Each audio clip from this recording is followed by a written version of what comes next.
आपको पूरा हिंदू समाज यदि एक छाते के नीचे चाहिए तो फिर सबको अधिकार भी एक चाहिए।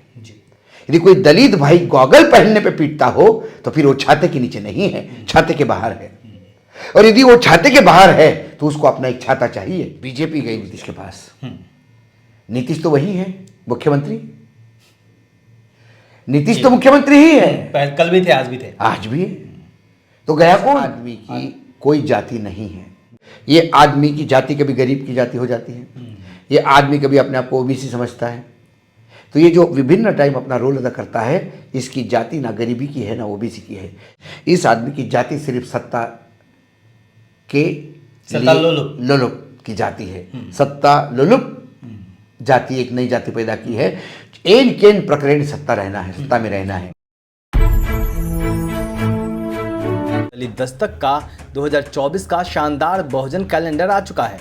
बुकिंग के लिए दिए गए नंबर पर व्हाट्सएप करें या ईमेल करें। जय भीम, नमस्कार, मैं हूं अशोक दास, आप देख रहे हैं दलित दस्तक। बिहार और झारखंड की राजनीति में पिछले दिनों में जो भी हुआ, राम राज्य आने के बाद उसकी चर्चा लगातार चल रही है। हेमंत सोरेन जेल गए, जेल से बाहर आए, कल भाषण दिया उन्होंने, और भाषण में जो बातें कहीं ना कहीं बहुत बड़ा संदेश था। दलितों की बात की, पिछड़ों की बात की, बहुजनों की बात की। बिहार से भी इसी तरीके की बातें हो रही हैं। हमारे साथ हैं सीनियर जर्नलिस्ट और राजनीतिक विश्लेषक अशोक वानखेड़े जी। बिहार की और झारखंड की राजनीति के बाद क्या बहुजन समाज की राजनीति में क्या फर्क आएगा, इस पे हम इनसे चर्चा करेंगे। सर, बिहार और झारखंड की राजनीति है, हेमंत सोरेन ने कल बात की, कहा कि राम राज्य आ गया, और उसके बाद बिहार में जो हुआ वो लोगों ने देखा, झारखंड में जो हुआ वो लोगों ने देखा। इसका बड़े पैमाने पर चूँकि जाति जनगणना हो गई है, जाति की बात हो रही है, एक हिस्सेदारी की बात हो रही है, और सजग है जो SC ST OBC अपने हकों को लेकर, क्या फ़र्क पड़ेगा राजनीति में आने वाले दिनों में? नहीं, बीजेपी का चेहरा का नकाब उतर गया है। प्रधानमंत्री जी अब पहले बिहार की बात करेंगे हम अशोक जी, क्योंकि दो राज्य अलग अलग, दो भिन्न स्थितियां हैं। यही नरेंद्र मोदी जी जो लगातार जातीय जनगणना की खिलाफत कर रहे थे। यहां तक जातीय जनगणना का सर्वे जब शुरू हुआ बिहार में, उसके खिलाफ सर्वोच्च न्यायालय तक इन्हीं के लोग गए। प्रधानमंत्री बार बार ये कह रहे थे कि जातिगत जनगणना से हिंदू समाज में बंटवारा करना चाहते हैं। इनके मायने क्या थे? आपको पूरा हिंदू समाज यदि एक छाते के नीचे चाहिए तो फिर सबको अधिकार भी एक चाहिए। यदि कोई दलित भाई गॉगल पहनने पे पीटता हो तो फिर वो छाते के नीचे नहीं है, छाते के बाहर है। और यदि वो छाते के बाहर है तो उसको अपना एक छाता चाहिए, क्योंकि उसकी तादाद भी बहुत ज्यादा है। तो ऐसे कई उदाहरण आपको मिलेंगे जो लगातार दलित और पिछड़ों के साथ अन्याय होता है। उसके बाद आप देखिए कैसी सीक्वेंसिंग देखिए। जब डीएमके के एक मंत्री ने ये कहा, या स्टालिन के बेटे ने ये कहा कि हम सनातनी धर्म का विरोध करते हैं, तो पूरे कुनबे को हिंदू विरोधी बताया गया, सबको हिंदू विरोधी बताया गया। सनातनी धर्म का विरोध करना हिंदू विरोध नहीं है। सनातनी धर्म का विरोध तो बाबा साहेब आंबेडकर ने भी किया था, जिनको आज पूछते हैं। उसके बाद सनातनी हिंदू धर्म के खिलाफ ही आवाज उठा के पेरियार साहब ने जो नई विचारधारा दी, उसी से डीएमके पैदा हुई। लंबी परंपरा है। हाँ, उसी डीएमके से AIADMK, PMK, ये सब उस डीएमके से निकली हुई पार्टियां हैं। विचारधारा बदली नहीं, सत्ता के लिए झगड़े हो गए, अलग अलग हो गए, लेकिन जो विचारधारा है पेरियार की वो वही है, और वो है जाति पाति रहित समाज। आपको क्या लगता है विश्व के सबसे बड़े अर्थशास्त्री कोई है आज भी मरने के इतने सालों बाद भी यदि कोई सबसे बेहतरीन अर्थशास्त्री आज माने जाते हैं तो बाबा साहेब आंबेडकर, एक विधितज्ञ। उन्हें मात्र दलितों का नेता बना के आपने बहुत कमजोर, उनकी छवि बहुत छोटी कर दी। बहुत बड़ा इंसान था वो। आज उस इंसान को पूजा जाता है।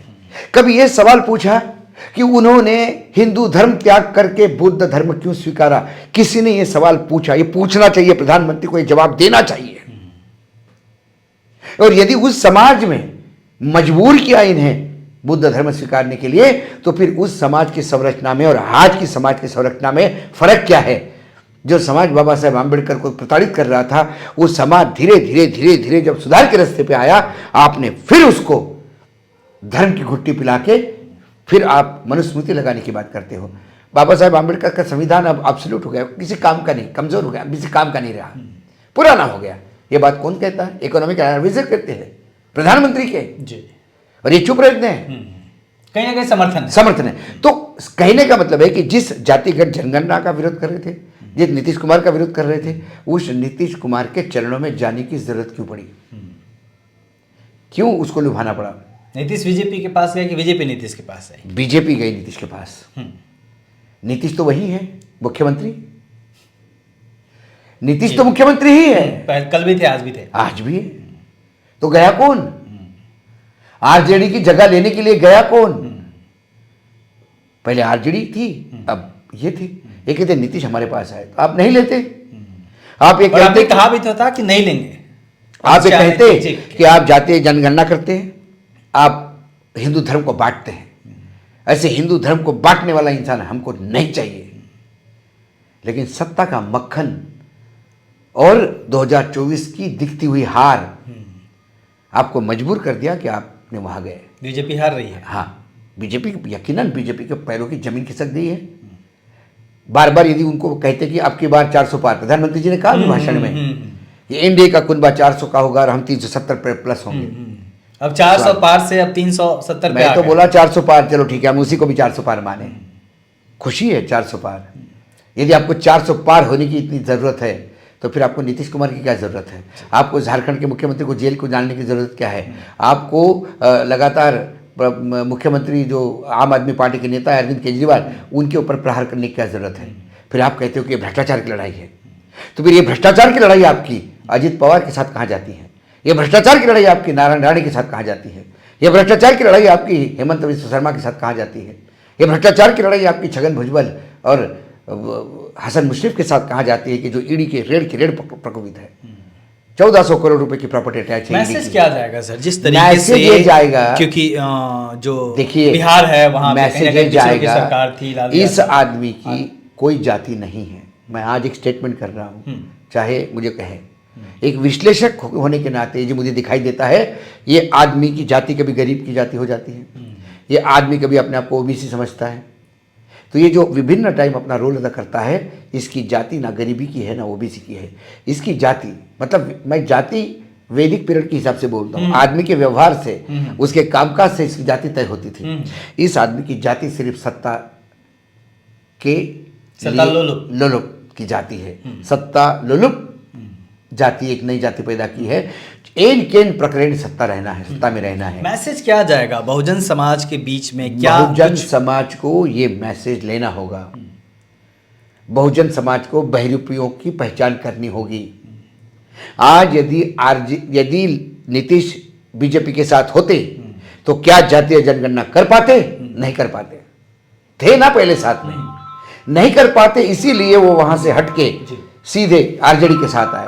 और ये आरजेडी की मान्यता थी कि उन्होंने कहा कि नीतीश जी आप जैसा कहोगे वैसा, तो जातीय जनगणना हुई। सर मेरे हाथ में एक अखबार है, उत्तर प्रदेश का बजट पेश हुआ है और इसमें एक स्टेटमेंट है सीएम योगी का कि अमृत काल में प्रभु श्री राम को समर्पित बजट।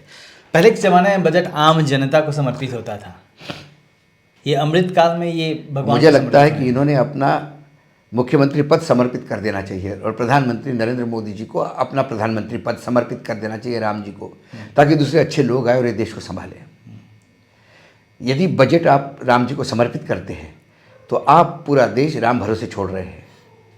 और राम ने हमेशा कहा जो मेहनत करता है उसके साथ राम जी हैं। सर इसको बीजेपी को ऐसा क्यों लगता है कि धर्म के बूते वो सत्ता में बनी रह सकती है और बार बार जीत के आ सकती है? ऐसी कौन सी चीज़ है? ऐसा उनका परसेप्शन है। मैं अभी भी कहता हूँ, मुझे ऐसा है नहीं, मुझे ऐसा लगता नहीं। उसका कारण है, यदि पिछले विधानसभा चुनाव के विश्लेषण, बूथ वाइज विश्लेषण करें आप माइक्रो लेवल पे जी। और अशोक तुम तो बहुत करते हो ये काम, मेरे लिए एक बार जाके ज़रूर करना, एक आध महीना लग जाएगा तुम्हें धीरे धीरे करने में। यदि पिछले विधानसभा चुनाव के नतीजे देखें आप, तो अयोध्या में जहाँ मंदिर बन रहा था उस सेक्टर में बीजेपी ने सबसे ज़्यादा लूज किया है। जहाँ काशी विश्वेश्वर के मंदिर की लोकार्पण किया, विश्व लोक बनाया, काशी लोक क्या, और उसके बाद विश्वनाथ, हाँ, और कैंडिडेट, और उसके बाद प्रधानमंत्री जी 3 दिन रहे, उसमें करीब करीब 54 सीटों में से 27 सीटें अखिलेश ले गए आधी सीटें। तो ईवीएम का जो आरोप लग रहा है वो सही है? ईवीएम का भी नहीं, ये क्या करते हैं, ये विपक्ष के वोट को डिवाइड करते हैं। मायावती जी का इस चुनाव में लो लेवल पे जाके चुनाव लड़ना, उसके वजह से बीजेपी को 153 सीटें ज़्यादा मिली हैं यूपी में। वर्तमान में जो बीजेपी का टोटल है उसमें से 153 यदि निकाल दे तो बीजेपी 100 के नीचे आती है। उसका नुकसान क्या हुआ, बहन जी 24% से 12% पे आई। यदि बहन जी ऐसे ही लो लेवल पे खेलती रही तो 12 से 6 हो जाएगी। जैसा कांग्रेस का आश्रय हुआ वैसा मायावती जी का होगा। और ये होना मैं भारत की राजनीति का नुकसान मानता हूँ। मायावती जी व्यक्तिगत क्या है मैं उस पर नहीं जाता, लेकिन पहली बार आरपीआई के बाद, रिपब्लिकन पार्टी ऑफ इंडिया के बाद पहली बार यदि पिछड़ों की आकांक्षाएं और अपेक्षाएं बढ़ी थी तो वो आदरणीय काशीराम जी की वजह से DS4, उसके बाद बहुजन समाज पार्टी की। और बहुजन समाज पार्टी ने जो मार की थी वो उत्तर प्रदेश तक सीमित नहीं है। वो उत्तर प्रदेश से दिल्ली में जब आई, दिल्ली के कॉरिडोर में जब आई तो बीजेपी पहली बार सत्ता में आई, नहीं तो कांग्रेस ही सत्ता में थी। बीजेपी का अपना वोट प्रतिशत वही है 34%। लेकिन जैसे ही बीएसपी आती है बीजेपी सत्ता में आती है। उसके बाद आप मध्य प्रदेश देखिए बीएसपी है, राजस्थान देखिए बीएसपी है, हरियाणा बीएसपी है, पंजाब बीएसपी है, कर्नाटक बीएसपी है, तेलंगाना और तमिलनाडु जहाँ बीजेपी भी नहीं है वहाँ बीएसपी है। ये ताकत थी बहन जी की। थोड़ा काशीराम जी जैसा संगठन पे काम करते और निडर होकर काम करते तो आने वाला समय सिर्फ बहन जी का था। इस देश में कांग्रेस और बीएसपी ये एक नुकसान है कहीं ना कहीं वंचित बहुत बड़ा। वहाँ पे अंबेडकर अपने अलग दुकान लगा के बैठे हैं। आरपीआई का क्या हुआ, जब Republican of party of India बनी तो आप ताज्जुब करोगे उत्तर प्रदेश में लोकसभा में सीटें थी उनकी।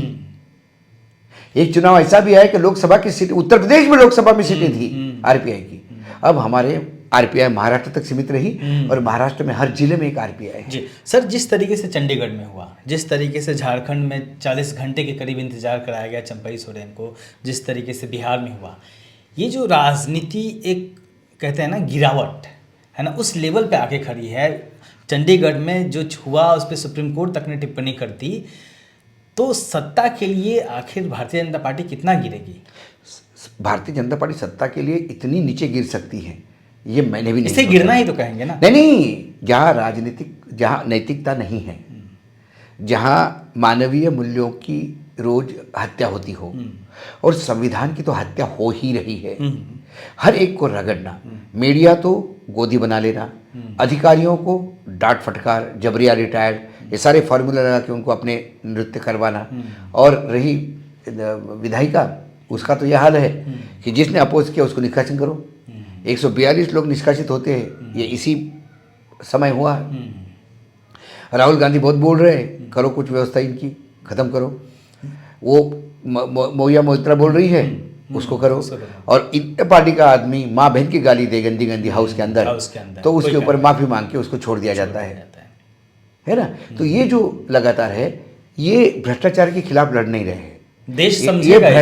देश समझ रहा है विपक्ष को इस टोन को कैश करना होगा।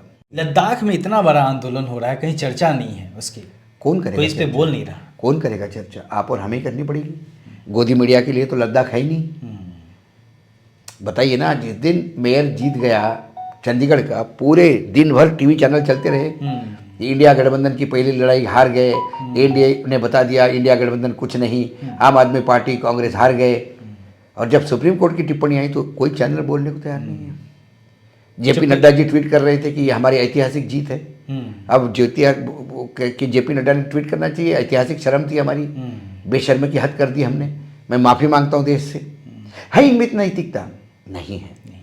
इनको उपलब्धियों नाम से क्या है? 205 लाख करोड़ का कर्जा है, ये उपलब्धि नहीं हो सकती। इनके सत्ता में आने के बाद 81 करोड़ लोग 5 किलो अनाज पे जी रहे हैं। इसके पहले बहुत स्थिति विकट थी भारत के सामने, लेकिन कभी ऐसे भूखे मरने की स्थिति नहीं आई थी। और ये भूखे मरने वाला शब्द मेरा नहीं है, प्रधानमंत्री जी ने कहा यदि 5 किलो अनाज नहीं दूंगा तो 81 करोड़ लोग भूखे मरेंगे।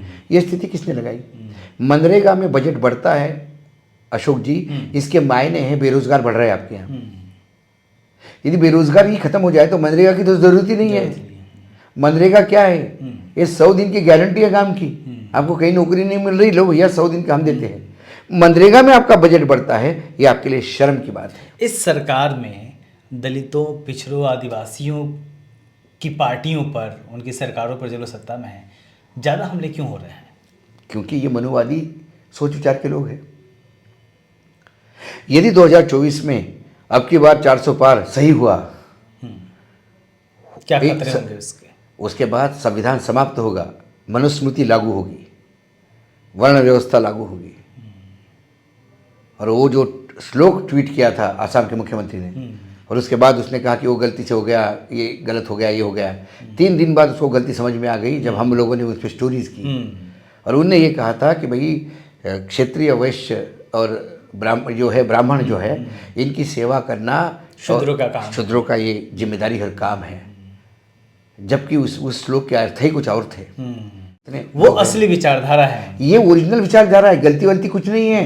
ये सब चाहते हैं वैसा देश बनाना। एक पॉइंटर छोड़ के देते हैं, लोगों ने एक्सेप्ट कर लिया तो चलो यही करो, और लोगों ने इस विरोध पे हो गया रिएक्ट तो कर दिया, चलो वो गलती हो गई। जैसे रिजर्वेशन वाले इशू पे आए। बिल्कुल बिल्कुल बिल्कुल। मुझे लगता है कि कुल मिला के आने वाले समय में यदि इस देश के पिछड़े, ओबीसी, दलित, इवन सवर्णों को भी मैं बोल रहा हूँ, जो भी चाहता है कि देश को संविधान से चलना, सवर्णों की भी स्थिति ठीक नहीं है इस देश में। राजपूतों का क्या इधर बेइज्जती हो रही है कैबिनेट में, आप देख ही रहे हो। और ब्राह्मणों को कैसे ठिकाने लगा दिया जा रहा है कि मोहन भागवत बेचारे ऐसे चुपचाप खड़े थे रामलला के वहाँ पे, जैसे सजा भोग रहे हो। एक ही आदमी वहाँ काम कर रहा था। तो फिर राजपूतों की स्थिति ऐसी है, मोहन भागवत ऐसे खड़े थे, तो सरकार है किसकी? सरकार सिर्फ नरेंद्र मोदी जी और उनके 2 प्यादों की है, जो पूरे देश को लूट रहे हैं। ये समझना होगा। जी, बहुत बहुत शुक्रिया सुख जी। तो देश संविधान से चलेगा कि मनुस्मृति से चलेगा? 4 लोग मिलके देश का नीति निर्धारण करेंगे कि तमाम जनता के हित के लिए फैसले होंगे। 2024 में वोट के जरिए ये जनता को बताना होगा और चुनना होगा कि वो उन्हें क्या पसंद है। कैमरामैन विकी के साथ मैं शुभदास, दलित दस्तक।